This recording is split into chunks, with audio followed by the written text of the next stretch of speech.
Hi, and welcome back to Football Made Simple. We're back with an in-game analysis as Jurgen Klopp and Mikel Arteta pit their wits against each other in the Premier League.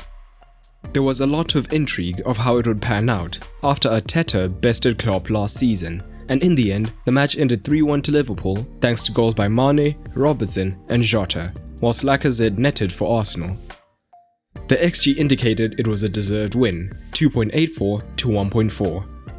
But what tactics did both managers use? Let's take a look. A quick reminder of the formations used by both sides, as seen on the OneFootball app. OneFootball will get you match updates, formation updates, as well as player and team stats, and so much more. And the best part is, you can get it absolutely free through the sponsored link in the description below. Let's start by looking at what Liverpool did in possession. Liverpool dominated the ball with just over 66% possession. They would look to play out to the centre-backs, and Arsenal used a mid-block 5-2-3 in the defensive phase. This could be implemented in a number of different ways, and Lacazette was the trigger that determined a lot of this.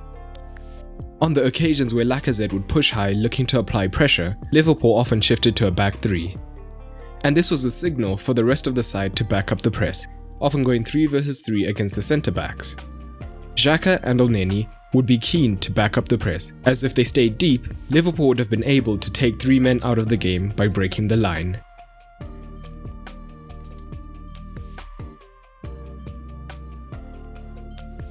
With the pace of Mane and Salah threatening in behind though, the Arsenal centre-backs couldn't push the line too high, so often this left space between the lines for Firmino to drop into.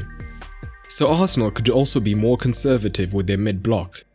Lacazette often looked to sit on Fabinho, as they were naturally outnumbered 3 versus 2 in the centre of the pitch, and this helped to even things up. Subsequently, depending on the side of the ball, one of Willian or Aubameyang would look to push up to press, hoping to use their cover shadow to cut off the option to the fullback.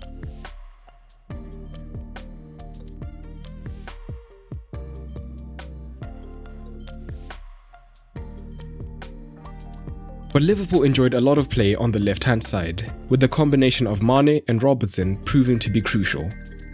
They would find space either when Liverpool used a back three, with Wijnaldum dropping deep, allowing Robertson higher up.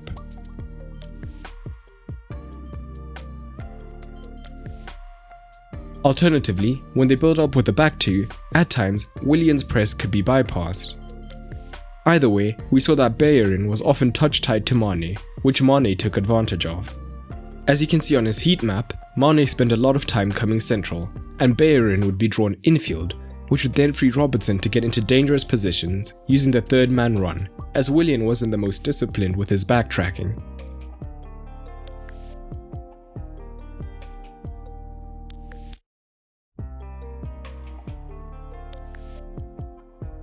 But we also saw Mane drop deep to get on the ball, allowing Robertson to push up ahead of him. This would leave Bellerin in 2 minds, as if he pushed high up, Robertson would be a danger. But if he stayed deep, Mane had space to move into infield to create.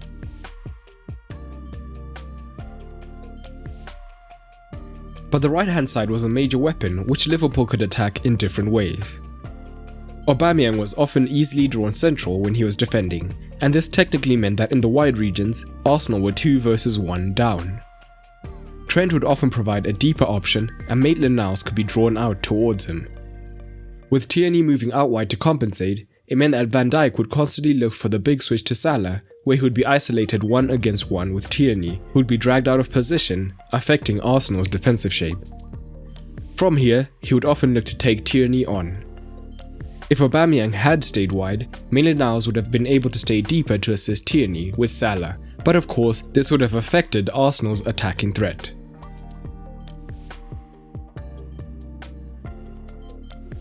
We see shades of this in Liverpool's first goal. Aubameyang is drawn central, freeing Trent, who received the switch from Van Dijk. Maitland-Niles is drawn out to compensate, and Tierney has to move across to Salah, so Keita and Firmino now have a 2 versus 1 against Luiz. Firmino plays it wide to Salah, who is now isolated against Tierney, and he gets the shot off and Mane finishes. The same with the second goal. Aubameyang is drawn central and the ball is circulated to Trent, which draws Maitland-Niles high. The ball then comes back to Van Dijk and with Maitland-Niles still high, Firmino is free for the switch as he had rotated with Salah. He then gets the ball to Trent, and Mane has drawn Bellerin infield, and as we see, Willian was slow to track back, so Robertson is absolutely free at the back post. But what did Arsenal look to do? Arsenal looked to use their now signature build-up shape from deep. With two centre-backs in the box, whilst the pivots are just outside the box, ready to assist with the build-up. And Liverpool for the most part looked to press high up. Once Leno played it short, the wingers would look to press the centre-backs as Firmino was deeper looking to tie up a pivot. Tierney was key, as by staying deep and wide, he was constantly the outlet as Salah would have been drawn central when pressing. The Arsenal shape could vary from here. Maitland-Niles could stay wide as a traditional left wing back, with Aubameyang either looking to tie Trent up or to move into central regions. Alternatively, we saw Maitland-Niles move infield as an extra pivot as both of Arsenal's natural pivots were being marked by Liverpool's men, so Maitland-Niles could be the outlet. This would then force Trent either to press wide or central, leading to play-out opportunities for Arsenal. This is what leads to Arsenal's goal. Salah is drawn infield on the press with Tierney wide, whilst Trent has chosen to push high. This has already left Gomez 1v1 against Aubameyang. Maitland-Niles receives the ball, drawing Trent higher, and when he turns it out to Tierney, Trent is now fully committed to the press, but the passing lane to Aubameyang is also open. Now, the ball breaks, and both Gomez and Trent are well out of position, and Lacazette gets Maitland-Niles into acres of space. The ball then breaks back fortuitously to him, and he finishes. Later on in the match, when Ceballos came on, Arsenal looked to take advantage of the high Liverpool line. This was often fairly simple whenever there was no pressure on the man on the ball, and the forward would make straightforward runs to get on the ball. And Arsenal got several chances in this manner. Overall, both managers may be fairly happy with the performance, although lately, Liverpool's defense has not been looking great, which is a concern. But as always, what was your take on this match? Drop it down in the comments below.